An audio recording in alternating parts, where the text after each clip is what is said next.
all right. Hey, now streaming on Facebook Live, Ladera Heights Civic Association. Hey. Live with your guests, David Oliver, You good, Brian. Tracy? You know, I should have opened Facebook. I didn't. You didn't? Oh, I did yeah. it, so it doesn't matter. And Yeah. your technical host, Ran Craycraft. Oh, don't mention me. Don't bring me up in this. Witness protection. You and Cornelius together. Now, you know, you are live on Facebook. So Yeah. everything you say can and will be used against you. I just put. So, David, I didn't hear as far as the space, outer space Oh, goodness. What happened? backdrop. What's up with that? Oh, just SpaceX, you know, the I recent wanted to get launch. away- I wanted to get away from all the COVID-19, and Okay. that was the place to go. That's probably a smart idea. If you see the SpaceX folks on Saturday, tell them I said, hey. Yeah, it's just that this weightlessness is. That's a good one. If you start seeing me upside down, Floating. you'll know. So actually, I do have a question since we're, you know, just chatting among ourselves. Is everything reopened retail, or is it effective a certain date in LA County? I think it is open now. The malls have been given the authority to reopen. Wow. Right, with they can only let a certain restrictions. amount of people at a time. There were some malls though that are opening Monday. Maybe that wasn't in LA County. Oh, that's interesting. Yeah, that'll be interesting to see how the Here's world Blake. reacts. Hiya, Blake. 1 week older. Happy birthday. Got it. Thank you. Thank you. Oh, hey, my birthday's on Tuesday. Your birthday's on Tuesday? Yeah. You're a Gemini? I am. See, the world hates us, but we love each other. That's great. That's great. Happy belated. Thank you so much. I appreciate it. Thank you. Thank you, Rand. Thank you, David. Tracy, how are you? Yes. Good. I see a comment from somebody that said that we're live on Facebook and we're not chatting amongst ourselves. So they didn't get the memo that we're supposed to be doing this for informality. So for anybody out there that thinks that we're just fooling around, we are. Yeah. But intentionally. Intentional fooling around. Kind of a nice old-fashioned LHCA gathering, the way we would kind of mill around the room and say hi to folks, and then all of a sudden at 7 go, oh, okay, time to get the meeting started. Right. But since we have a minute to go, we'll just chat among ourselves. Unless the folks out there have something they want to chat about beforehand. I don't see any hands going up out No there. hands? So Okay. no hands. How many folks are out there already? Can you tell how many are connected?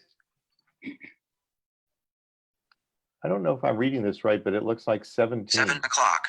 Oh, it's just 7 o'clock now. Oh, you know, they gotta be fashionably late. That Right. kind of thing. That number is growing exponentially.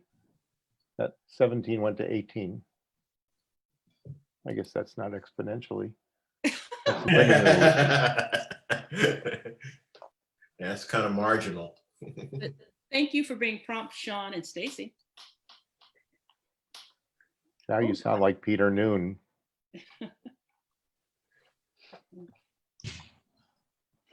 So since it is 7, we want to kick it off. Yeah, let's, why don't we do that? Is that all right with you, Mr. Director? Right, we're good.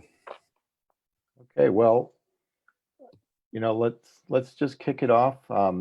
Everybody else that isn't on yet can catch up with us. There you go. Good evening and welcome, Ladera Heights, to this take 2 of our second virtual community meeting. For those of you who were tuned in last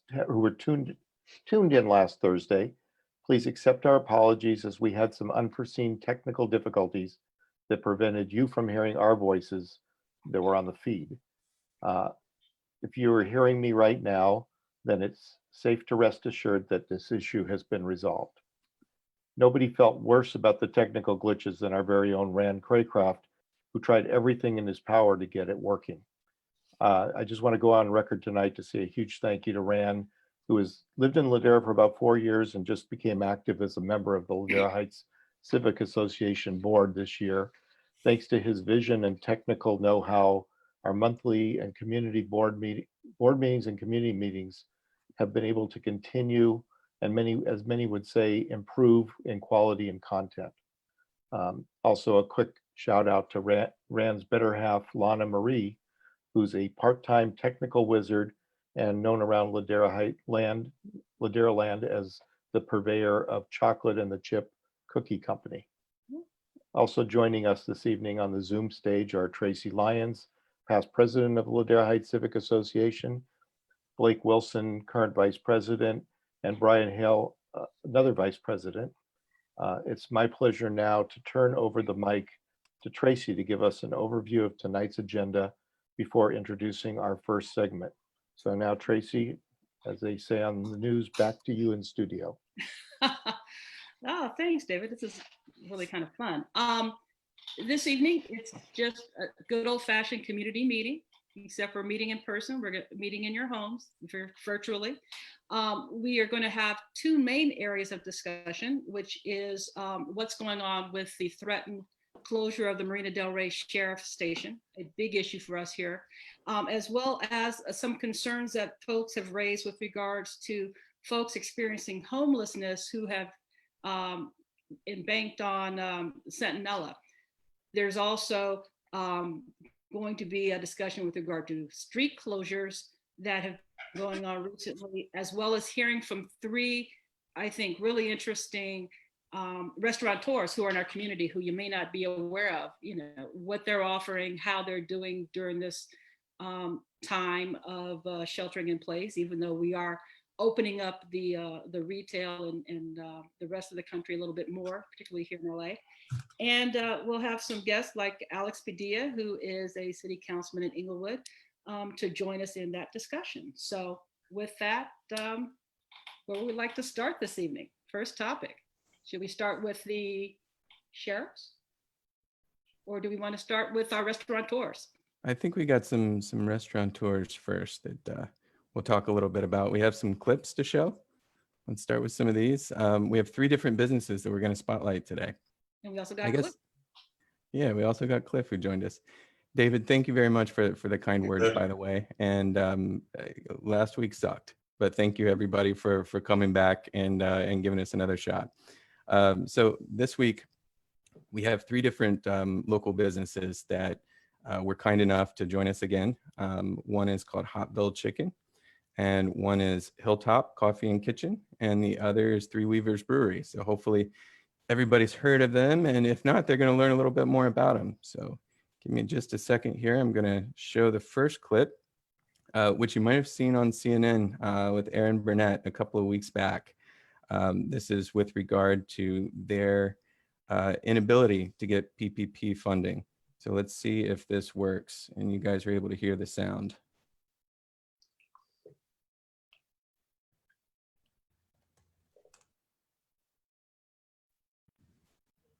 Turned to weeks with money fading fast. Give me a set of lids. Kim Prince feels that she and her community's businesses are the ones getting burned. They're dismissed. That's how it feels. It feels you've just been pushed to the side. You're not deemed essential enough. You want that Shaw sandwich. Hotville Chicken in South LA is among the countless small businesses who applied for the Paycheck Protection Program. Hotville is a Black-owned business in a majority Black community. It's a dark time for the city. Jill Rouzan leads a community economic group helping dozens of Black and Latino businesses apply for the PPP. 83 businesses. 83, yes. And of those 83, how many of them have gotten the money? As of today, 4 have actually been funded. Just 4 minority-owned businesses servicing an economically challenged community, where police choppers are common, but traditional bank loans are not. If you don't have a relationship with a bank, that's what we're hearing from our constituents, our clients, is that because they didn't have a strong relationship with their bank, they haven't been able to compete for those dollars. Kim Prince just opened last December using her 401k and seed money from a local investor, but no bank. She's heard nothing about her PPP application, even as large chain restaurants received millions. Access to that capital during normal times was already hard enough. What about when you read that Shake Shack and Ruth's Chris got all that money? I was speechless. Shake Shack returned their PPP money, and President Trump says he will ask other larger recipients to do so as well. Treasury Secretary Steve Mnuchin defended the overall distribution of the funds. We have over 1 million companies that have received this with less than 10 workers. The PPP, out of cash now, is on the cusp of a new multi-billion-dollar funding deal. It reserves $60 billion for banks geared to lending to minority businesses. So we bring the truck to you. Like Mobile Boutique, Summer Solstice. Have you heard anything? We haven't gotten an email back, a call, nothing. Owner Basima Penna set up in this parking lot for us. So we have lots of beautiful dresses. She's not able to open during the coronavirus shutdown. She hopes round 2 of the PPP will mean more businesses in her community will get the funding help they desperately need. We have been suffering the most. We've been hit the hardest. And Kyung, you know, when you look at that report, this issue now has gotten the attention of the White House and Capitol Hill. In the White House briefing, the president announced that he would be tasking an existing White House council led by HUD Secretary Ben Carson to focus on how to help underserved communities, minority communities.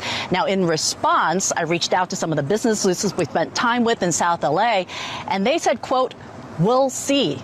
They're very skeptical about words, Aaron, and they are deeply concerned that real dollars won't make it into their businesses. Aaron? All right. Wow. Powerful stuff over there. We're going to get an update from Kim Prince and Greg Doolin, founders of Hotville Chicken, here in just a few minutes. But in the meantime, I'm going to queue up another clip. We're going to look at the clips for each of the businesses, and then we're going to talk to the proprietors. Among the folks on the Zoom call here, who's been to Hotville? Has anybody had the good fortune of trying that delicious chicken? Absolutely. Several times. Okay, so I guess it's good. Yeah, oh, it's outstanding. Outstanding. It is good. All right. So next up, let's take a look at Hilltop. So with Hilltop Coffee and Kitchen, they're located here on Slauson in View Park, actually, and then they have another location in Inglewood, and they are just killing it. It is a pretty awesome place, and this is a look at kind of some of the offerings they have and what they've been doing in the meantime. It's a mouthful, so this is about another 2-minute clip here. We'll take a quick look.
right. That made me want to go over and get some coffee. I love that place. I've gone with a few of you guys. I've met Tracy and David over there at the one on Slauson, right? Mhm. Makes me wish I had eaten dinner before this came on Yeah. tonight. That would have been a good idea. All right, guys. Last clip we're going to look at is Three Weavers Brewing Company. They're just down located nearby Randy's Donuts on Florence and Isis. And they serve some of the best beer in town. They ship all around the world. We're really lucky that they're so close by, that they're in a lot of local bars, but they're even in Hong Kong. You see them all over the place, and they've just been around for 5 years. So they're really killing it, and they're using this time to do some great things. So let's take a quick look at this clip. And then once this is over, we're going to bring the proprietors here into the chat with us.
All right. Nicely done. It was very kind of these guys that both Three Weavers and Hilltop put together these videos for us. We appreciate that. So I'm going to be bringing Kim Prince, Tara King, and Nick Bachman here into the room, and should be joining us here any second. And in the meantime, got a reminder from Pilar Diaz that everyone should fill out their census. So if you haven't already, be sure to fill out your census. If you have any trouble with your form, you can contact LHCA and we can give you some tips. All right. So it looks like we have Tara. Tara got her video working and we have audio. Tara King, you there? Tara's on mute. Oops, now I muted you. Let's try it. There we go. How about now, Tara? Can you hear me? Yeah, got you now. We're live. You can probably hear my son in the background too. It's He's time welcome. for bedtime, so I'll probably need to be muted a lot throughout this. Yes, well, thank you for putting the clip together. We just got to look at some of the delicious food and the spaces that you guys have. We'd love to hear a little bit more about what you guys have been doing since COVID and where you're located, how people can check out your spot. Yeah, so thank you for just having us, first of all, and shedding a spotlight on all of our businesses. But so Hilltop has been around for, it'll be 2 years in August. We are going into almost 6 months, I guess, of our second location in Inglewood. Our first location is on Slauson, on between Overhill and Angeles Vista. And our Inglewood location is on La Brea and Regent, across the street from KJLH. So since all of this has happened, it's been super crazy. Like everybody else, we're trying to figure out how to roll with the punches, I guess. The council member has been super helpful with us in terms of organizing the emergency senior meal program, which we've been doing since this started. We just basically, we have a big kitchen. Tara, So which council member are you referring to? Marquise Harris Dawson. Nice. Yes. So with that initiative, we've made hundreds of meals for local seniors in the community, dropped off to different senior homes. And so, yeah, we've just been using our kitchen as a place to pump out those meals, and our staff has had to deliver. We don't offer delivery service on a normal basis, but everybody's kind of have to pull our resources together to do what we can. So that's been one thing. The Beyond Burgers, that was a partnership with Beyond Meat for Feeding a Million. And so with that, again, using our kitchen and our staff, it was a way to not only help people that needed the food, frontline workers, but also able to, sustain our business and give our staff more hours, things like that. And the last one is the frontline workers with Frontline Foods and bringing food to fire departments, hospital workers, those things. So that's been super critical for keeping us alive at this time, and allowing us to keep our doors open. Just kind of the community and different organizations being able to meet needs on both ends for small businesses like ours. And then of course the community has been very important in terms of shopping small and, making it a point to come grab a coffee once a week or a meal once a week, using it as their treat. So yeah, for the most part, it's just everybody's trying to, it's really amazing to see at this time, being a new business in this community. Our owners are from the community, but just being able to see. Tara, remind me when you guys opened. It's been 2 years? Yeah, so we opened the first location August 2018. Nice. And then the second location in December of 2019. Yes. Nice. All right. Well, thank you very much for this info. Stick around for just a minute. We're going to jump over to Kim Prince from Hotville. Hey. Hey, Kim, are you with us? Yeah, can you hear me? Hey, yeah, everything's good. Thank you for joining us this week. We watched your clip from CNN. Could you give us an update? Were you guys able to get any funding? We just got our PPP last week, and Nice. yeah, we had to do a little shaming on some folks and did a little bit of fussing, but we were able to work with not our major main bank, but we were able to connect with a local SBDC to get funding for the PPP. And it happened in a matter of just a few quick weeks once that CNN piece aired. Yeah, lots of calls, lots of letters of support. And so that stirred the pot, which is sometimes you have to do that. So I'm grateful for that. And we got that last week in our account. We also got notified of 2 grants that we just got accepted for, which was nice. I committed myself to applying for at least 1 to 2 grants every week. And just closed mouth doesn't get fed. You got to keep your hand out. So luckily for me, I used to be a grant writer while I was in college. So I got a little background in how to write a compelling grant. This is a great time to have that background. Absolutely. So, Hotville, we opened up officially here at the Baldwin Hills Crenshaw Mall, December 17th of 2019, just a few short months ago. Myself and my business partner, Greg Doolin, he was on the call last time, but he's over at his restaurant right now. Doolin's, they've got soul food restaurants here in LA, working on the food truck that's coming out this fall. And it was just the collaboration of two food families, the Prince family from Nashville and the Doolin family here in LA, coming together to launch what we've got right now, 2,700 plus square feet, a beautiful dining area, a restaurant that had closed down. It was perfectly suited for us. It's got chicken wire on the walls. And It's a great place. Kim, I have a question for you. How in the world did you and Greg Doolin decide whose chicken recipe to use? I want to be a fly on that wall. How did you end up with your final recipe? Because mine was better. Nice. Oh, would you say that if he was on the call? Yeah, the quick story is the Hotville Chicken actually started in 2016. I was a pop-up restaurant. I was in Chinatown, and he read an article about my family and Princess Hot Chicken in Nashville, Tennessee. Is, you know, if those who don't know, the Prince family started Nashville Hot Chicken, which is now a global craze. It's a food genre of its own. The Prince family is recognized and awarded as the original family that started the recipe of how to cook and fry Nashville hot chicken. So that's 1936. So with that blood running through my veins, I am excited to have brought it to LA. Not the first to bring it to LA. A lot of people have dabbled and tapped with the recipe and what they feel might be authentic Nashville hot chicken, to no avail, but I'm proud to say that I'm bringing the most authentic you can get west of the Mississippi, and I'm proud to boast that it's a family legacy that I'm proud to carry on. The first of my family to go outside the state of Tennessee. I've been here since 2013. We launched in 2016.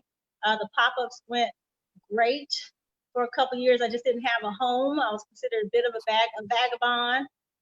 That's quoted in the newspapers, but I was looking for a home. Greg Doolin was standing in a 3-hour plus line at my pop-up back in January 2017, and he never made it to the door. By the time he did get a message to me, we were already sold out. He gave up. So he sent me a message. He sent me a message. Wow. Said, hey, we need to connect. Maybe I can help you. I was like, okay. And I was familiar with soul food and his restaurants and Aunt Kitty's Back Porch and the legacy of his father, Adolph Doolin. And I was more than happy to allow him to tour the kitchen and to point out our faults and help us get the equipment that we needed. And over the last 3 years, it's been a great partnership. I have learned how to produce mass volume. I too, like Tara and Hilltop Cafe, we are a part of the District 8 emergency senior meals that it's helped keep this business afloat when COVID-19 restrictions hit our restaurant. I'm thankful for that program. It's been wonderful. In addition to that program, there are a few other ones that we support now. And not only do we get in-kind donations from other small local businesses, we're getting, I just got 500 masks delivered to me yesterday from teachers in San Diego.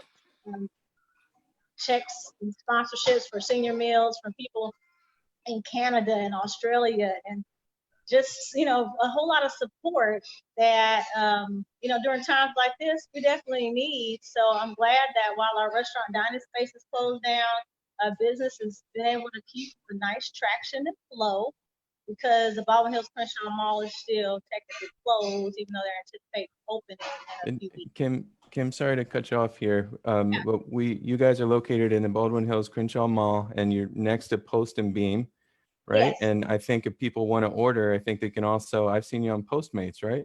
Right, we're on Postmates within a 10 to 15 mile radius. As long as you're in that range, you'll see our menu pop up. I'm exclusively through Postmates, which is another strategic partnership and marketing plan that I came up with, and we work together to do stuff with iHeartRadio and some other. Nice. Awesome. Well, thank you very much, Kim. Stick around here for just a minute. And if anybody's interested in Hotville Chicken, we're going to share a little bit more information in the Facebook chat. And if you're not familiar with Postmates, it's an app that you can download on your mobile device. Look up Postmates, and lots of great local restaurants you can order from, and they'll bring it right over to your place. Yeah, All right. thanks, Rand. Excuse the noise in the background. We just closed down like 27 minutes ago. So excuse me. Sounds good to me. You too. Oh, thank you very much, Kim. Thanks, y'all. All right. So we have Nick Bachman. Nick, are you there? Hello. Can you guys hear me? Yep. Sounds good. All right, sweet. Hi. Yeah, I'm Nick. I've been working at Three Weavers for a little over 4 years now. I guess they call me the community manager, but just put that in perspective, we are a small business, so everybody wears a ton of hats. I think I saw you in more than hats in that video. What were you wearing in that video? Oh yeah, the dress one. That was just a fun little promo for a beer that we released. But yeah, as far as how we're doing during this time, we're definitely hanging in there like everybody. I do feel like we were fortunate enough to have the lifeline of essential businesses, especially grocery stores. And thankfully, we had enough beer in spots, in stores, to kind of help us weather this storm. It's definitely a Band-Aid, because losing all the bars and restaurants means you're losing a significant amount of income. Not to mention the fact that our tasting room is closed, so that source of income is completely gone. But in the meantime, what we have done is, and thanks to the California governor and the ABC, we've been able to kind of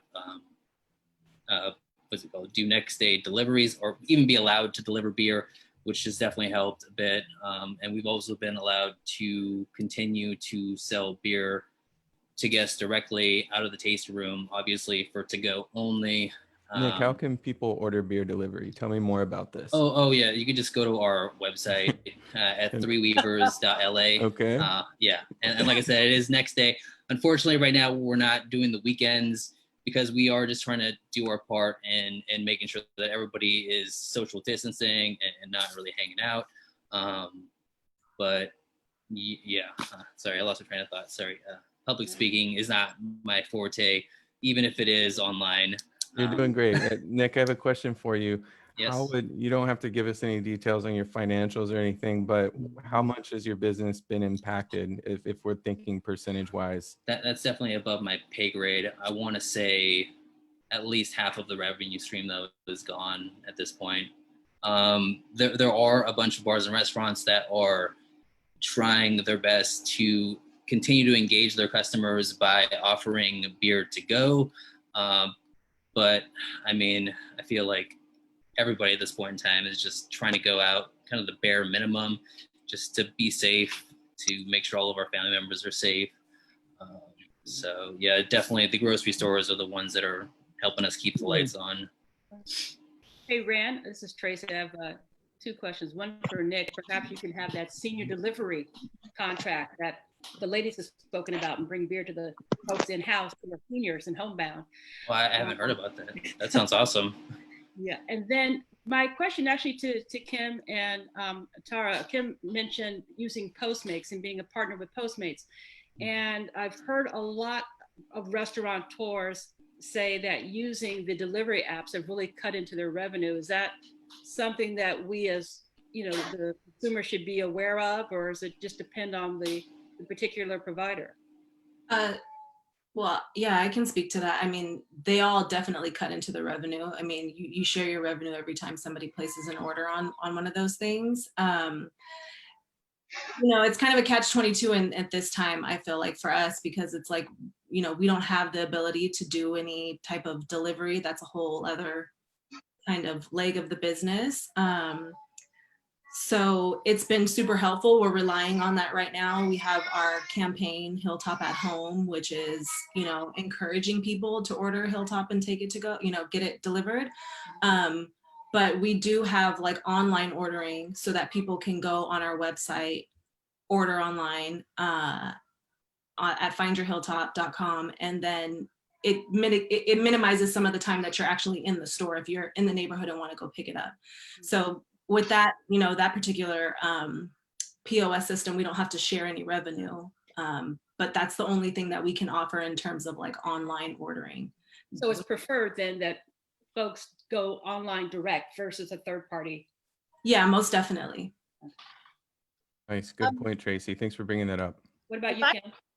If I can say something about our delivery platform, prior to COVID-19 and starting in December, we didn't do any delivery at all. I didn't even take phone orders because we were already slammed with having packed house people coming into the restaurant. But literally within a week of the dining area shutting down, I was getting calls from all the major delivery platforms, but I decided to go exclusively with Postmates. I felt that they had a savvy offer that was worth taking, and I negotiated like crazy to bring the number that's a general number for most delivery platforms with restaurant share that they have. It's usually like 70-30 or something like that. Yeah, I negotiated mine way down. I wasn't giving them all that. I have a question to that point.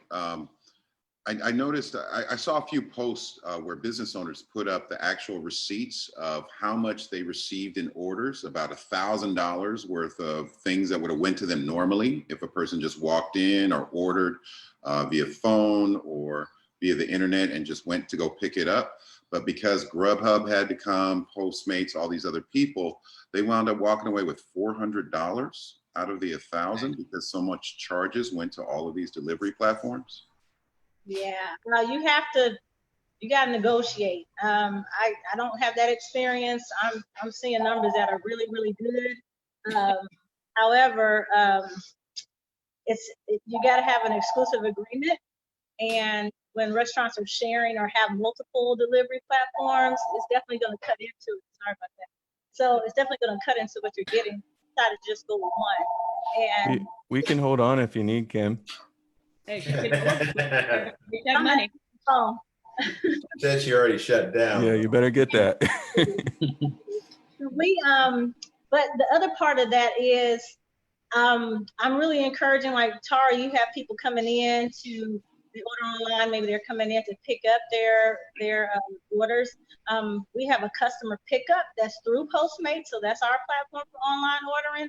And I get 100% of that. I don't share any of that with Postmates. So we're really, really encouraging people to order through Postmates, come in, pick it up yourself. We have curbside service. So as soon as you just put a note in there and let us know what your car looks like. So that ticket number matches the name, the number, and the car that it's going to, and it's just literally a swap. We drop it right in your trunk or put it through your window. And then we do phone orders as well. We do it the same way that way. Awesome. All right. Thank you. We have somebody else that wants to say something before we wrap? He's unmuted, I think. Yeah, James was talking. Blake? Oh, in terms of your customer service feedback, so everyone's happy and you're getting the food in a timely manner and everyone feels like everything's safe and secure. Yeah, it was some kinks and hiccups, of course, starting out. I guess it's a blessing because of the COVID-19 restrictions. Us starting delivery during that time, it was a little slow. And so the orders trickled in, which was a good practice run for us for about the first 2 weeks. And then once that CNN piece aired, it took off like just a rocket. It went crazy. And sometimes we try to turn it off because it's bringing so much. But I'm grateful. Every now and then we have hiccups where there's an item that's missing or a driver picks up the wrong bag. But we've gotten a handle on that for the most part. Awesome. All right. Well, everybody, thank you very much for joining us. We're going to wrap up the local business segment. We're going to move into some hot button local issues here in just a minute. But first, my friend and colleague Blake is going to join me for a game of Would You Rather. We're trying a few different things on this to see what everybody likes and how we can get everybody engaged in talking. Blake, what in the world's Would You Rather? Well, absolutely. To Rand's point, we wanted to get some community insight and play a G-rated version of Would You Rather. And, what is it, Blake? Well, would you rather sit in traffic on Slauson at 5 p.m. or LAX pickup at 5 a.m.? Now, you'll have the opportunity to chime in right now. Would you rather Pick up. traffic on Slauson at 5 p.m. or LAX pickup at 5 a.m.? Yeah, no, I'm definitely. I feel like I'm traumatized from sloths and traffic, so I'm gonna go with LAX. LAX Do we have pickup to at pick 5 one? a.m. Before work, you have to wake up and pick someone up and drop them off. Yeah, nobody's on the street. What about you, Nick? Wow, I guess you're probably LAX. There's just a lot of other ways you can go, right? You can always cut through the terminals. So yeah, you feel like you're moving even though you're not. So baggage, they're coming from Australia, baggage, all that. Yeah. I mean, Right. Slauson is like too close to home for me, so it's just like I see it right there, and just inching is just like never getting. You're never gonna get close enough. That's what it feels like on Slauson. Absolutely. All right, so we have a second question. Rand, did you have anything in terms of details for people chiming in? So I believe it's showing up on the live stream. People are voting. We got a few votes on the first one. Let's see. I think Would You Rather is live. Right now we have a tie between would you rather sit in traffic on Slauson at 5 p.m. or pick up a friend at LAX at 5 a.m. We need somebody else to vote before we close this. We can't leave this at a tie. I guess we could. It can just equally suck. We can leave it at that. All right. It's done. That one equally sucks. All right. So the next would you rather Zoom? Oh, sorry, we're publishing now. There's a little bit of a delay, so you're going to see it here in a few minutes. Would you rather Zoom or shout across the room? So a virtual meeting or an in-person meeting, which do you prefer? Always in person, right? I mean, I'm a Hilltop representative, so that's our whole, being able to meet with people and sit across from each other and feel energy. And yeah, this is cool for now. We'll take it, but Yeah, you can't buy or drink coffee through Zoom, right? Unless it's a 5 p.m. meeting, and then I'd rather be Zooming than being in traffic on Slauson. Guys, you won't believe this, but Zoom is very popular right now. Would you rather, we're at 10 people are saying they'd rather Zoom, and 3 would say they'd rather shout across the room wearing our masks. So people are relatively happy with virtual meetings as of now. So let's move on to the next one. Zoom is the winner there. So would you rather have a beer with Sheriff Villanueva or Mark Ridley Thomas? Ooh, tough. So you're going to have a beer with Sheriff Villanueva or Mark Ridley Thomas. Both are in the news. Both are definitely on our eyes. Which one has the budget for it? Who's picking up the tab? Well, the supervisors have a bigger budget. Yeah, we could order more on there. Beer that way. I don't know if they're going to pay for it though. Taxpayer always pays for it, so might as well pick it up. I don't know if MRT even drinks. I can't even picture him throwing back. What kind of beer are we talking about here? Well, I think it'd have to be 3 it's going to be 3 Weavers beer for sure. Yes, for sure. Got to keep it local. I'll just be the bartender. Well, let's put, we have Council Member Padilla online here. Ooh. You there? Hey, doing? How are you all doing? Let's get an expert weigh in. Who would you rather have a beer with? Both. Political. Correct answer. Spoken like a true politician. Hey, you know what? I'm not going to let you corner me on that one. Well, guys, I think this is telling. There's only been 3 total votes. I think people don't want to vote. They don't want to have a beer with either. No, they're saying I'll drink my beer alone. I don't like beer. All right, we're closing that one. All right, what's the next one, Blake? All right, so the next one is, would you rather have trash cans on corners, library cabinets, or more mailboxes? So would you rather have trash cans on your corners, library cabinets for kids to walk around the neighborhood and share and return books like the good old days, or more mailboxes from the United States Postal Service? Mini libraries. Yeah, I'm gonna vote with that too. We have one outside of our location on Slauson that a 13-year-old built for us. Amazing girl named Spencer. And it's just sparked a lot of traffic and people coming in and dropping off books. I mean, we definitely need that. We should probably be trying to eliminate our waste, so I don't feel like more trash cans are necessary. But That's a great one. I like the little library. What do you think, Brian Hale? Yeah, I think that's a great opportunity to connect with the community, with the library, and share books and knowledge and information that you found interesting or enjoyed. So I think it's a great way to share and give back. I'm actually sitting in my son's room right now, and this is the book that we've been reading today. Woke baby. Woke baby, yeah. I love children's books. They're beautiful. Yeah, they're really awesome. And Let's the see, library David. David, what do you think? Would you rather have trash cans on the corners, library cabinets, or USPS mailboxes? Well, as you can see, I'm in outer space and we don't have to worry about any of those because we don't have corners. Oh man, yeah, we didn't have the poll open initially and just got it on, and the library cabinets are killing it. Yeah. Blake, you can take credit for that idea. You wrote that one. That was a good idea. Is that something that we should consider for Ladera Heights?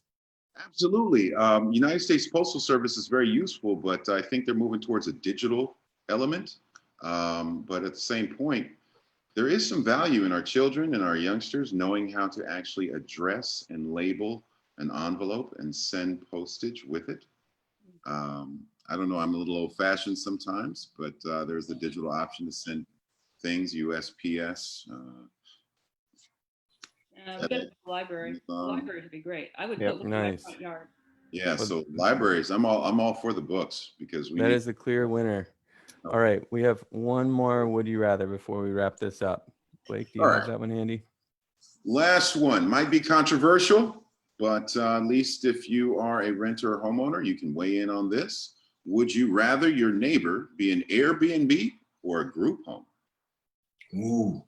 I'll take that. Group home. Brian was squirming. What do you think, Brian?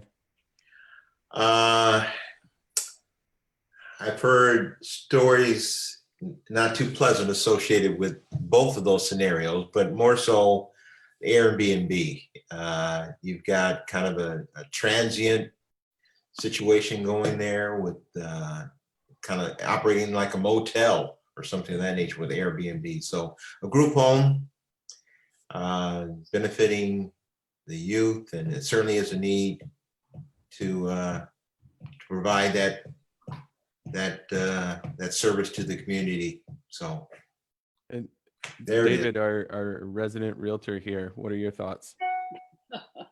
Unquestionably group home. I would prefer to see group home. They go to sleep at night. Airbnb typically not. Good point. Nice. All right. Well, thank you everybody for weighing in. It looks like Airbnb wins. More people would rather their neighbor be Airbnb than what? How about that? No. Wow. I mean, I feel like I'm not a crazy Airbnb guest. What were the percentages on that? Not even the numbers, just the percentages on that. Percentages looks like 58% Airbnb host. Wow. 42% group home. It's probably because a lot of people are hosts. Yeah, right? Yeah. It's a little too close to home. All right. Hey, Rand, can I just add one point on the group homes discussion? We actually had a really large meeting about group homes. And I think part of the negative response you see on that is what people envision when you speak of group homes. We actually have, I would argue, quite a few in the community. And a lot of them are there and you don't even know it because it's a small residential living for people who are disabled. And so you have folks, no more than, I think it's, my memory serves me right, no more than 6 people living in a house who oftentimes never got to live in one because they used to be formally institutionalized. And so when they opened up and had legislation, it cause the building of group homes. And if it's that kind of group home, I think most neighbors have zero issues with it because they've been extraordinarily good neighbors. I think if you're talking about other types of group homes, that's where you have the issue. Yeah. Yeah. All right, guys. Thank you for the lively discussion here, and all the small businesses. Kim, Tara, and Nick, thank you very much for joining. We've shared your information into the chat here so people can find your websites, order online, and as soon as we're able to get back out in the public, they're going to come and check you out. Tell them LHCA sent you. Good. Thank you, Tracy. And Blake, thanks for the great Would You Rather. All right. So at this point, I'm going to turn it over to David and Tracy for the local issues. Appreciate you guys. Yeah, thank you very much. And best continued success to all of you with your businesses and better days ahead. Awesome. This next and I think second to last segment is is local issues and it says here and ideas, local issues and ideas, and we're going to be talking about this very informal discussion. If you have any questions, certainly bring it up on the chat on Facebook. And at this point, and thank you, Councilmember Padilla, for joining us on this. Tracy, I'm going to turn it over to you to kind of moderate this discussion. Sure. For those of you who aren't aware, the sheriff has announced the closing of a number of sites, but of particular concern to us is the closing of the Marina Del Rey Sheriff Station. And we really want to talk to you briefly just about the facts: who, what, when, where, how. The issue was announced on May 4th, and all this information will be on our website. We'll just move the PowerPoint over to there. But Ladera Heights Civic Association, as well as the rest of the county, including the Board of Supervisors, all learned that the sheriff had planned on closing our station on July 1st. And he said that he was making this cut to Marina Del Rey and the Altadena Patrol Station, as well as a number of other bureaus like parks and community partnership and gang units and cybersecurity, et cetera, in order to save $400 million. His savings by shutting down Marina Del Rey and Altadena will result in a savings of only $12 million per year for those two stations. When you look at the rest, he'll save about $32 million by closing down the park patrol, which is like 200 staff and deputies. And so the total saved is $400 million, but we are a very, very small piece of that. So how are we affected here in the community? Well, it's clear that the proposal would shut down Marina Del Rey and move the station's leadership and deputies to the South LA station. And so if you did that, the shutdown would result in increased response times. It would reduce the patrol presence that we see in the Eastern Corridor, which comprises us, Marina Del Rey community, as well as View Park. And it would eliminate a lot of the important programs serving our communities. As you know, we here in our community has worked really hard to have a good relationship with our local deputies, and I think we have a good one. And I think we're all aware of the importance of having such relationships. So that's one of the key reasons we are concerned about this sort of closure. Why things are happening depends on who you ask. If you ask the sheriff, he'll tell you he has to do this because he was forced to do so by the Board of Supervisors. He submitted a budget of $3.9 billion for the fiscal year beginning this July 1st, and the board approved a budget of $3.5 billion for him. The sheriff says that his department is being shortchanged by the Board of Supervisors, and that they don't understand the policing needs that he needs to address. And in fact, we had a virtual town hall discussion on the 15th, which is recorded, and I believe you can still find it on Facebook under Marina Del Rey Station Facebook. So if you want to hear directly from the sheriff his responses, you can find it there.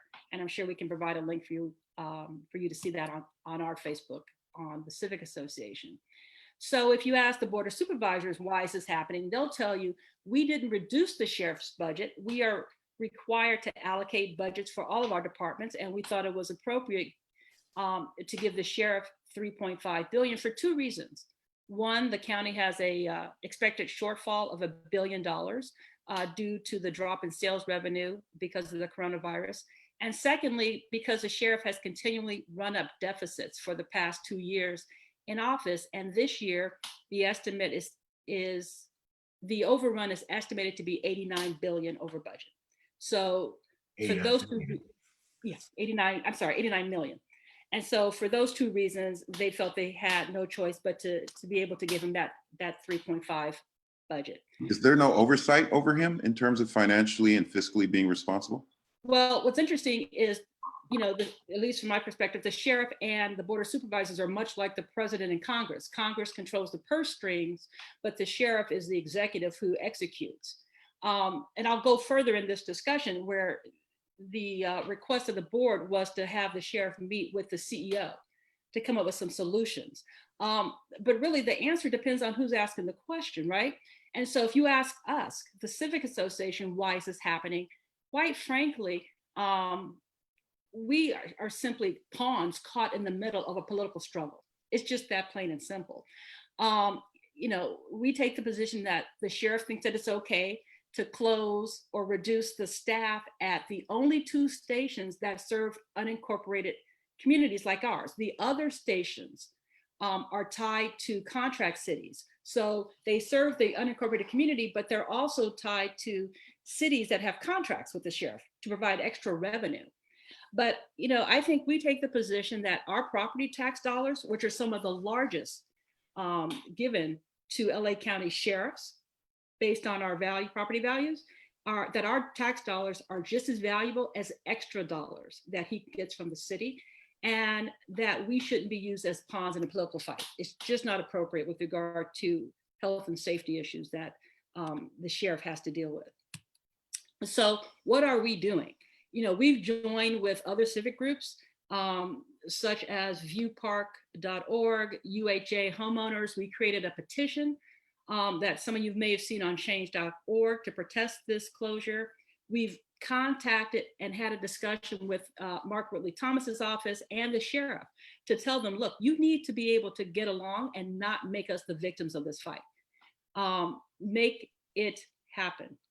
And third, we've begun to view other options, such as reaching out to other politicians in the community, media, and people even floated the idea of even a recall campaign. So, we're looking at what we can do in this fight, but rest assured that we are going to stay in it long term. One thing that's important that I want people to recognize, if you happen to have signed on to change.org, you might have noticed initially that they had or typically always have, a request for a donation. And that donation will say things like, help us get this on the agenda, which would lead the person to signing the petition to think that you are donating money to the petitioner to help fund the cause. That is in fact untrue. Hear me when I say that. When you see something from change.org saying, hey, help us fight against the station closure, that money is being taken and held by change.org. And so we are really encouraging everyone, and that's a fight that we have not finished. But if you did not intend for that to happen, and I really get the sense that was not the intention when people were being generous and donating money, contact change.org and demand your money back. You should contact the help desk, which is help@change.org. But we are going to fight on behalf of our community members. So we believe we're improperly, I won't use the F word like fraud, but we're improperly influenced in donating money to change.org with the belief that they were actually helping in the cause. So where are we now? The Board of Supervisors has unanimously adopted a motion demanding that the sheriff stop the closure plans and that the sheriff sit down and work with the CEO and the auditor to figure out other budget measures that don't jeopardize the public safety and impact our communities. The sheriff, of course, is trying to change the narrative and says, I'm not going to close the stations I never said that, he did. I'm simply going to cut staff. Well, an empty building is not really going to help us. We need to insist that our station remain. And so what can you do? Reach out to both the sheriff and your board of supervisors. Demand that they reverse the decision and that they take the needs of the community, which are the people who voted them in, first. So demand that the sheriff respect our money and treat us the same way as you do with the contract cities, and demand that the board of supervisors encourage him to do so. All righty, so with that, love to get some input perhaps from Alex. Alex is the representative for the city of Inglewood, but he's also former law enforcement, so he might have some insight that would be helpful here. Or anyone else, Brian? Alex, I do want to ride on Tracy's coattails in terms of that question. Maybe I could help you direct it to the fact that, what do you think the impact will be on requiring Inglewood or LAPD to get involved, and how those departments may be stressed by their amount of calls with the closure of Marina Del Rey?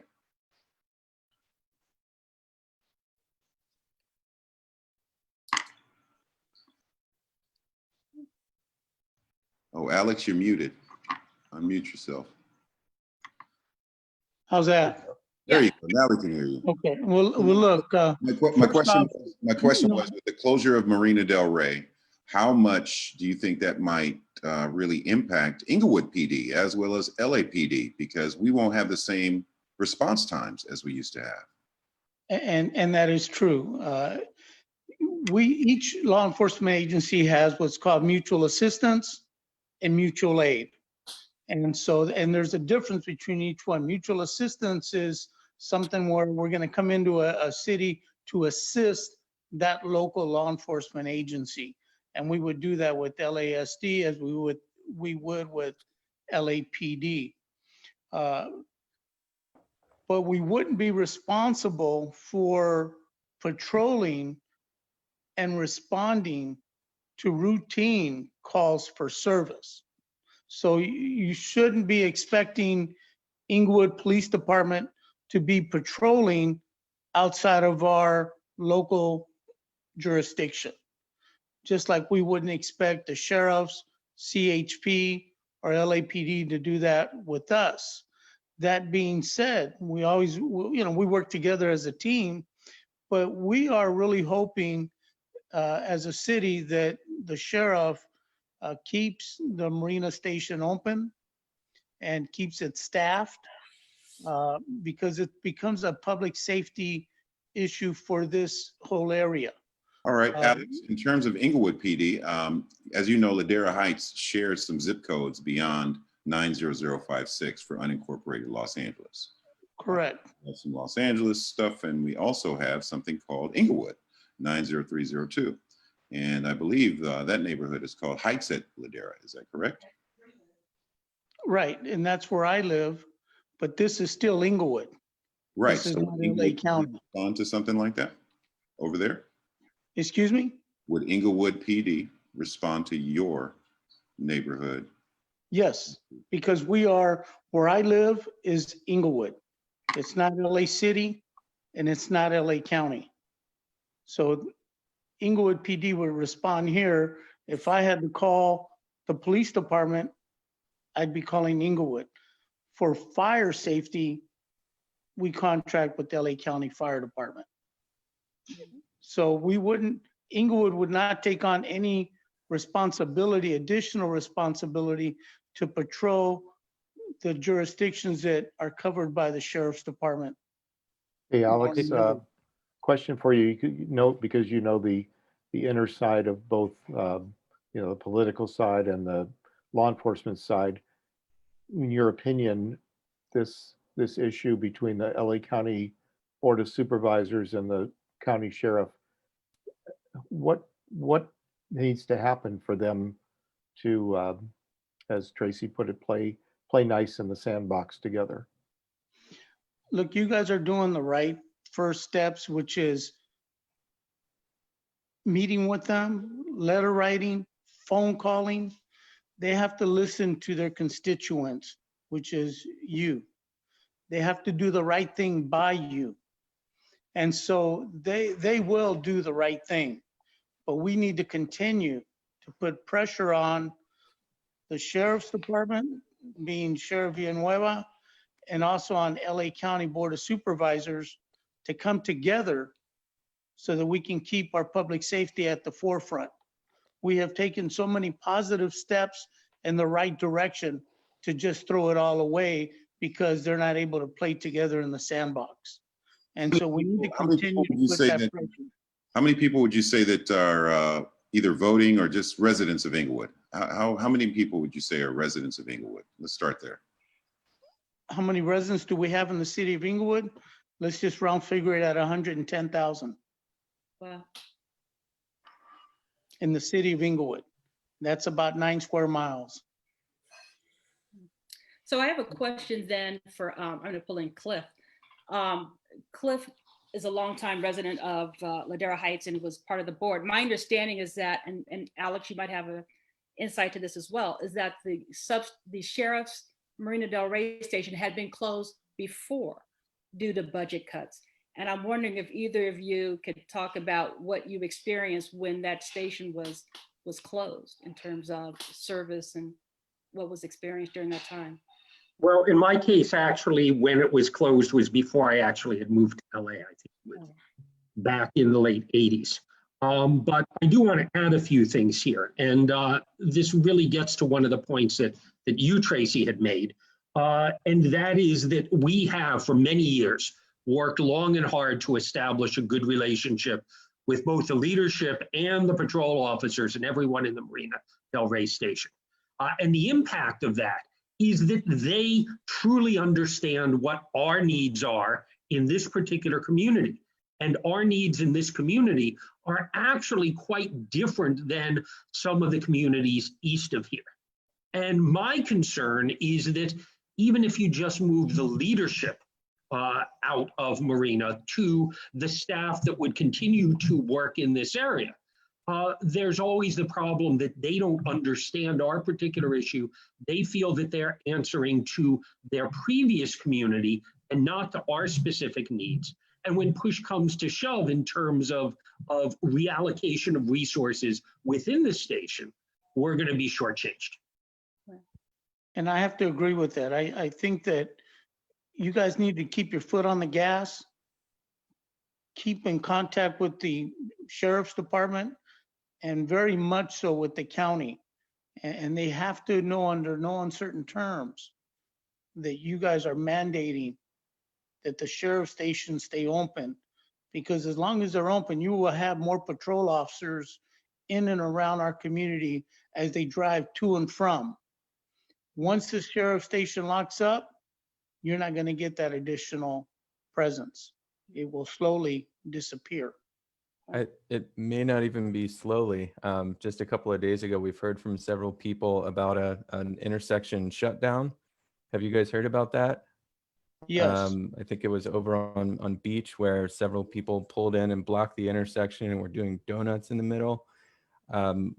I couldn't hear it from my house, but I'm told that it was a long time for the police response, like 15 plus minutes. Is this just a taste of what's coming?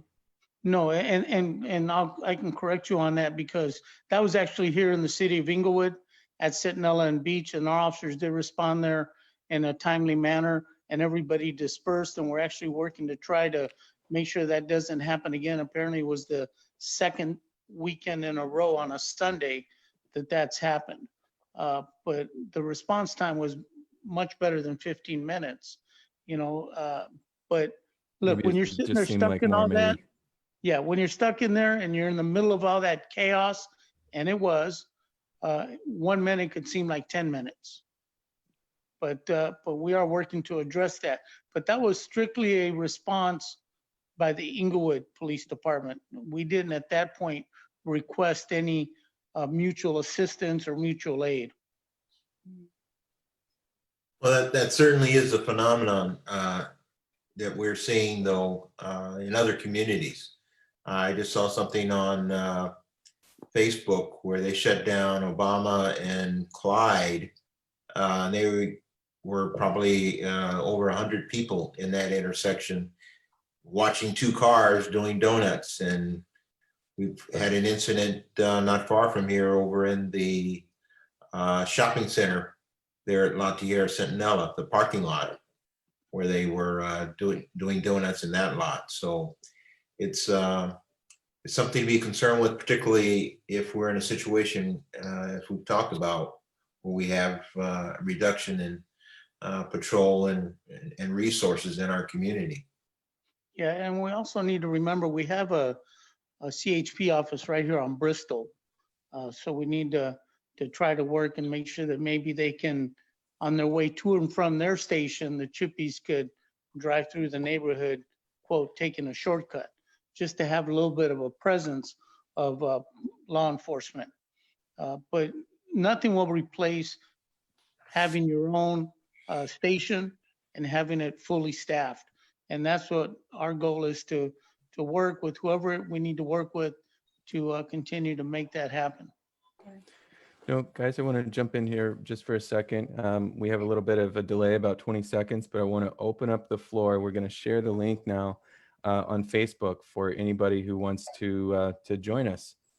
We're going to try something new here again. If you have any questions or ideas that you want to put in front of us, just click on this link that is going to show up, and we'll do our best to address a couple of these.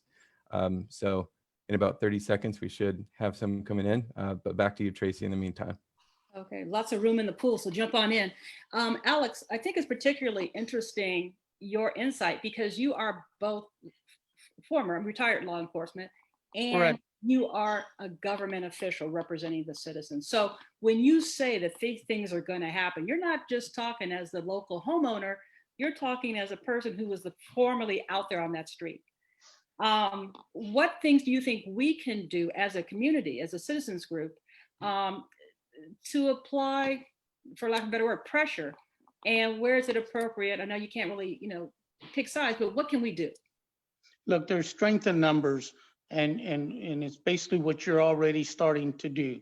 And that's to gather your resources, which is the residents, to come together, to do phone calling, to do letter writing, to knock on doors when we're able to do that, so that they can hear that we need to be taken seriously. We meaning the residents that are being impacted. Mm-hmm. And so that's the right first steps.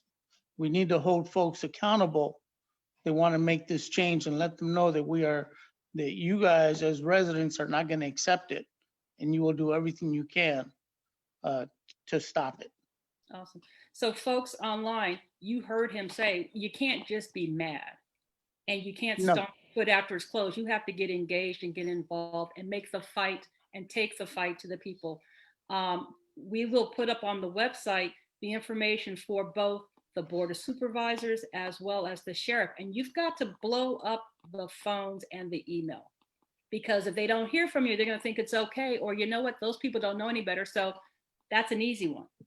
You've got to stay engaged and you've got to stay committed. And so with that, I would encourage you folks, if you are from Ladera Heights, join the Civic Association. When we say we represent 3,000 homes, that has meaning.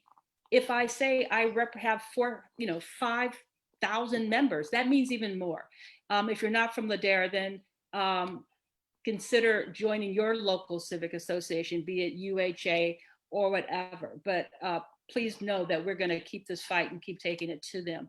I know we have other issues as well beyond just the sheriff's station. We've heard some chatter with regard to people being concerned about the encampments that have kind of taken root on Centinela. People often go on Nextdoor and, for lack of a better term, complain about what's happening and say, what can we do? And so I think some of the folks here want to talk a little bit about what's happening, what's going on, and why is it going on? And I have some thoughts, but maybe we'll just kick it to Brian, who probably knows better than most of us and can give us some insight as to what is going on Centinela. Well, thank you, Tracy. For the last few weeks, we've seen a gradual expansion of the of an encampment on the south side of Centinela, right adjacent to the parking lot there for the shopping center, Ladera and Centinela.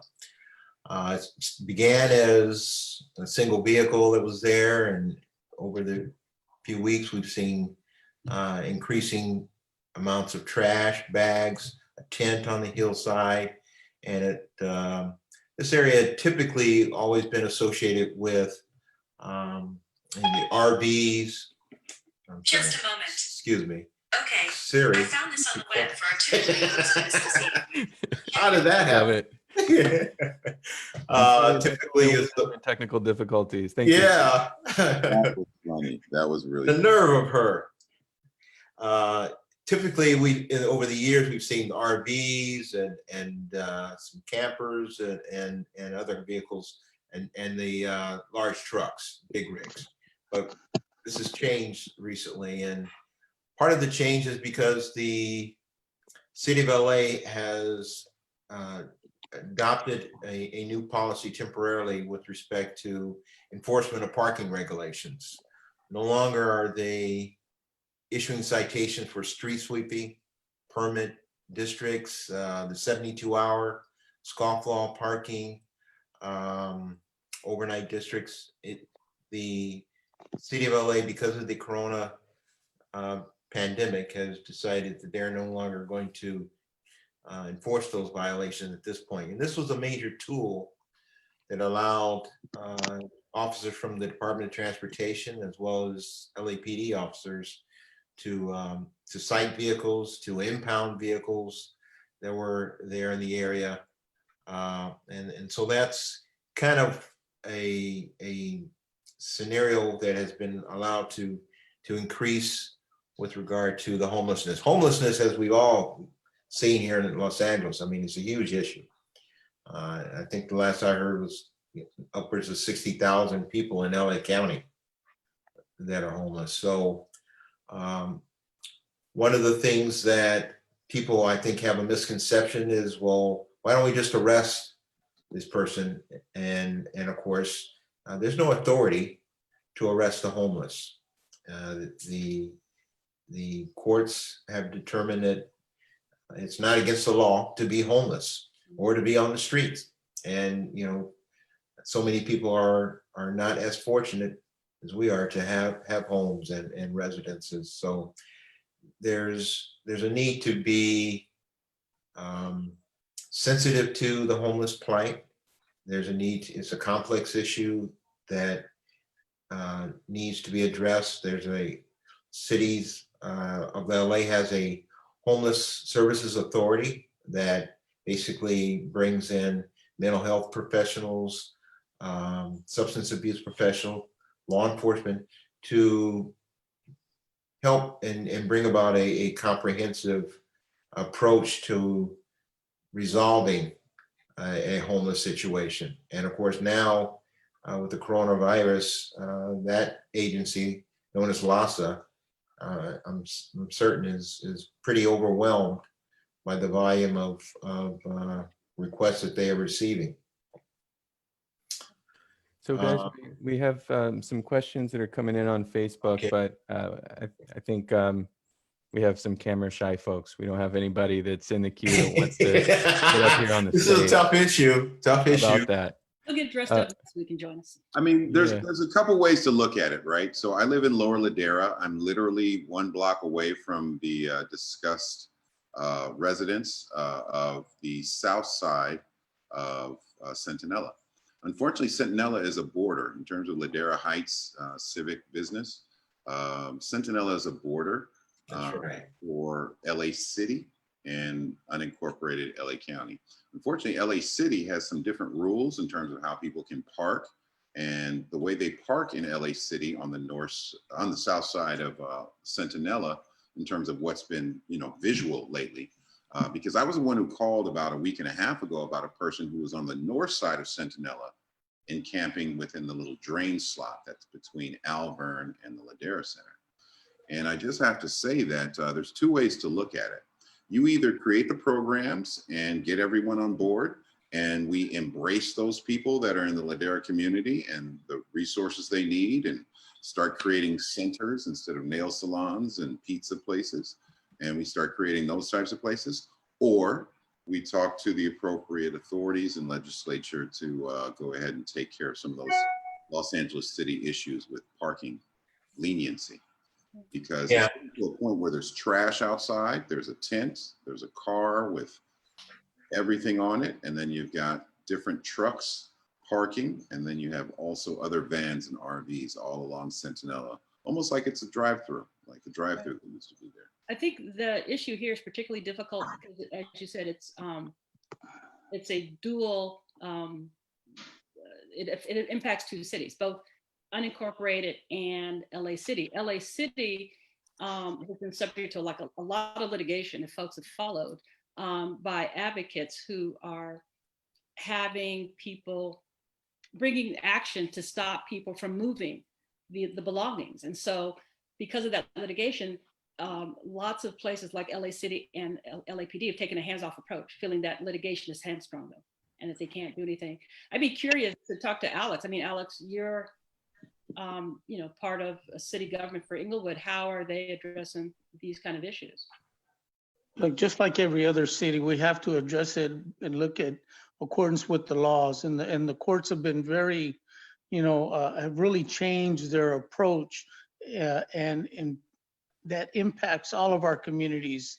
As the gentleman was saying, it's not a crime to be homeless, and so we can't arrest our way out of this. And so there are agencies that are working together to try to get the ones that want to go into shelter. The rest of it is us just trying to move people along so that they don't create a public safety issue. That's where we're able to have some impact, is if they're doing something that creates a public safety issue. Short of that, it's really difficult to try to move people away from where they have their encampments. Especially right now with COVID-19, the courts have just done basically a hands-off. If you recall, about a month ago, the courts were saying we're going to take everybody off the freeways. Well, then the courts reversed themselves and said, you know what, let them stay on the freeway, on the in the shrubs. So it's a tough situation. Nobody has that magic pill that's going to make it go away. We just have to try to manage it the best that we can, without just using too many of our resources. All right, guys. We have some questions coming in on Facebook. If anybody else has some more, feel free to either type them in, or we also shared the link on Facebook for you to join this Zoom call. We'll even let you in here if you really want. But so one of the questions that came in is somebody's asking about the booms. Maybe you don't know what that means, but I'm sitting here hearing them right outside. Sometimes they are, more recently, but I don't think they were. I don't think they always are. It's been going on for about a month. Who else on the call has been hearing these? And it's only at night, and you don't see any fireworks. Probably not a gunshot. I see David's raising his hand. Anybody else? Have you heard these? Yeah, I think everybody's hearing them. It is, these, they're not the safe and sane fireworks, because the safe and sane fireworks don't do any of that. These are all illegal fireworks. These are all fireworks that our neighbors purchased. Our neighbors are doing it. When I say our neighbors, I mean all of us. We all live around, and we all know people that are out there doing this every night.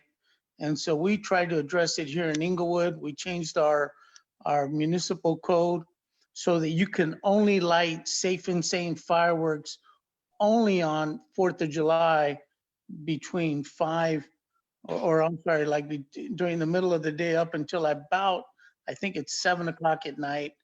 This year, we are not issuing any permits for folks to do block parties or any of that, obviously because of the COVID-19. That being said, we are still gonna move forward in Inglewood with doing the safe and sane fireworks stands. But what we're hearing out there are all illegal fireworks. Illegal, all of them. I mean, I've been hearing this for over a month, and it's exploding on Facebook right now. I hear it in Lower Ladera, we hear it in Upper Ladera, and sometimes it sounds really close, but we never see anything in the sky. Usually when you hear a firework, you can look up and you can see something. There's rumors on Nextdoor. People think it's drilling, they think it's explosions. Other people think it's gunshots. There's a lot of different opinions, but you feel 100% it's definitely fireworks. That's my opinion. I would agree. Not all the fireworks are going to have the light shows. Those are very expensive fireworks. And we do see those as we get even closer to the 4th of July. But, right now what you're hearing are these explosive. When we were younger, an M80 was a big firework. Now that's nothing. They got M200s.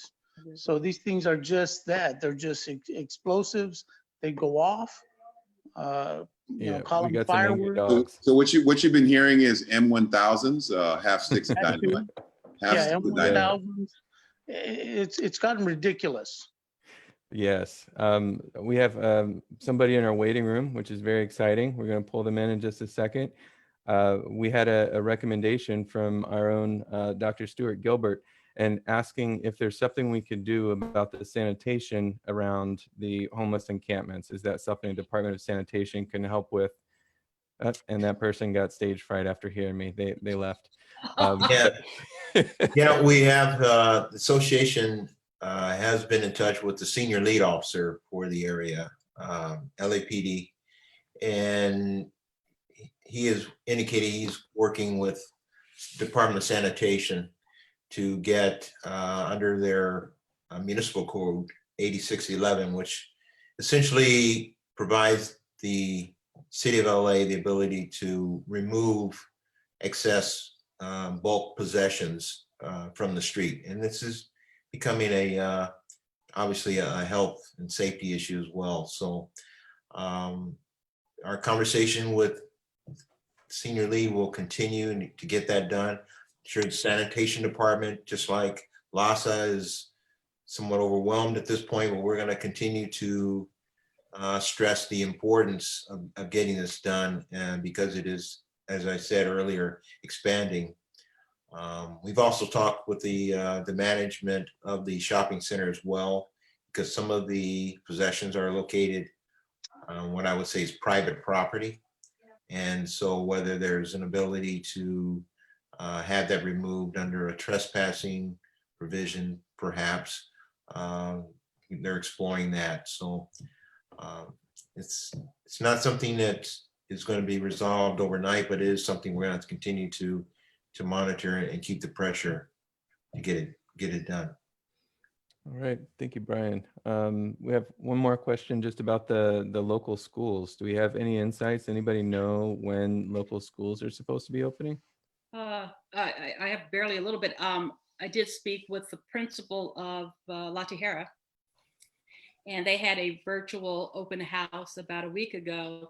At this point in time, he mentioned that Inglewood had not yet made a plan on how they were going to open in the fall, whether it would be in person or digital or some combination thereof. But basically, I think everyone's just trying to figure it out. But as we get more information, we'll definitely keep people informed. Nice. I'd like to point out that I saw a note on the chat as well that the median on La Cienega, the Los Angeles City section of the median was cleaned up this past weekend. So we want to thank Councilman Bonin's office and most in particular, Matt Tekle, who was instrumental in getting that done. That always makes a big difference when they get that cleaned up. David, is there any kind of schedule that they're going to try to maintain this, or is this just kind of as needed thing?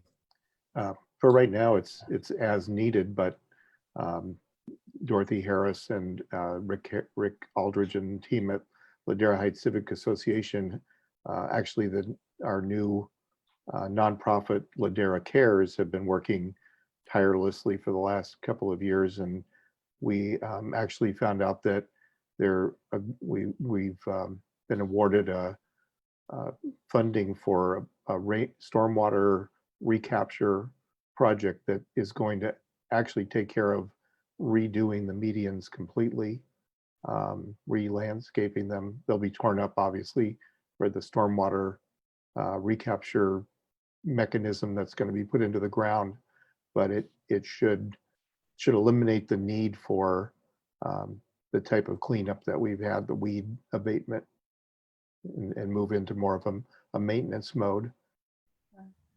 That's a huge win, David. I mean, I've seen old documentation from the Civic Association dating back to the 80s.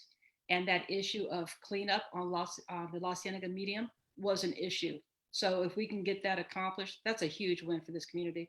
And we've had folks like Alex's, the folks with Inglewood try to clean that mess up. We've had LA County. And so a permanent solution is the only way to make that happen. Yep. And so, one thing that I've asked them is why not get some greenery in there, something that if it looks nicer, people are going to be less likely to throw their junk in the middle of the street. But I think that the issue that we have is there's no irrigation or drainage, that it's not properly, like they didn't initially build this, and it would be a massive undertaking to build it so it could sustain plants that look nice. I don't know. I understand it, but I just wish there was a better answer than that. Maybe succulents. I don't know what to tell them, but if it looks nice, people aren't going to throw as much junk out the window. And I think part of it is not only what folks throw out, it becomes a wind tunnel along La Cienega. So any trash that's anywhere around that area gets caught in what starts to grow there in the middle, and it just, it just stays there. And so definitely, as you're saying, if we can get something in there on a more permanent basis, it'd be low maintenance. If no maintenance at all would be better. So nothing gets captured in the way of trash to collect on the center medium. Yes. Hey, we have one more question here from Ryan Thompson asking, what's the best tool or site to go to for crime monitoring and reporting in the area? That they are familiar with Citizen and Nextdoor, but don't feel either fantastic. We have any other favorite sites that we like? Crime mapping. Crimemapping.com. Yeah, go on crime mapping. You'll be able to put in your zip code. You'll be able to go into a certain area, and you'll be able to find out what type of crime is occurring in the surrounding community. So it's under crime mapping. Nice. Thank you for the tip. All right, guys, I think it's about time to wrap this up. Do we have any other closing points that anybody here on the board wants to bring up? Good. Thanks, folks, for coming out and bearing with us. And thank you for getting us out there live to the audience. We made it this week, huh? How about that? Yeah. And, Great job, man. Hey, thanks. Blake, I want to throw to you for a second. Blake is our membership chair. For anybody who's watching, it's really important for us if you can consider renewing your membership if you haven't already paid. But over to Blake to talk a little bit more about that.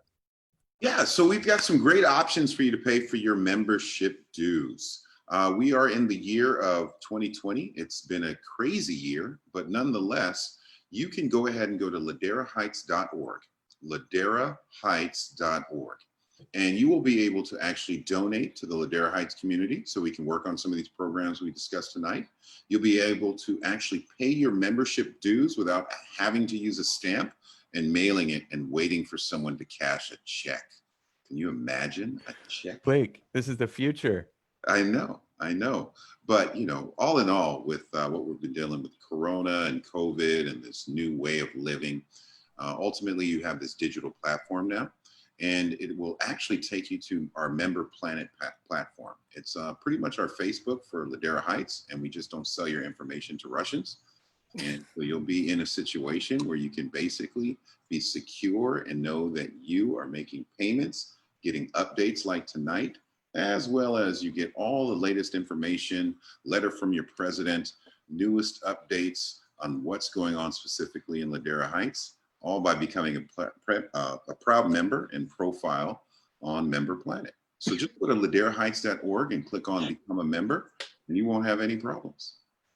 And Blake, one more thing I want to add that's some people aren't aware of is that our dues are on a calendar year.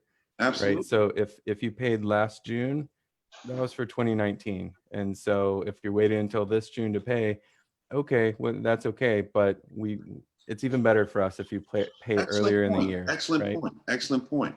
So let's just take the situation of today's date. Oh, excuse me. Riley, stop it. What? I'm sorry. This is the age of COVID. We love it, Blake. Today is May 28th, and let's just say you got around to finally paying your dues today. Those dues would be very useful for the community, and they would also allow you to have your membership all the way up till December 31st of this year. So go ahead and go to laderaheights.org to Rand's point. All we need is your support, and we can actually get things done. Thank you, Alex. Thank you, Mr. President.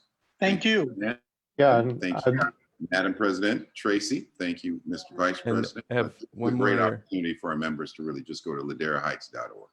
And I have Fantastic. one more plug this evening. You guys might have seen some emails from me about the new CSA that we started. That stands for Community Supported Agriculture.